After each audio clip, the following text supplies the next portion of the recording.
Walang balita kay Gutesa, and that's the reason why, I thought of reviewing the CCTV of September 25.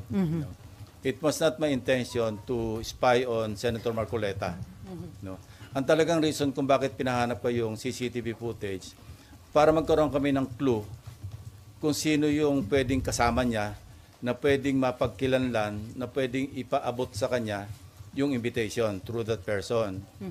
Kasi nga, nawawala siya. And we need him to sew up yung kanyang mga na-testify na earlier, or kung meron siyang mga additional na documents or ebidensya to back up his claim, no?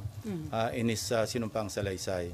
Naghahanap din kami ng magko-corroborate do sa kanya mga sinabi. In fact, no, si Senate President Soto was in touch earlier with Senator Bato de la Rosa.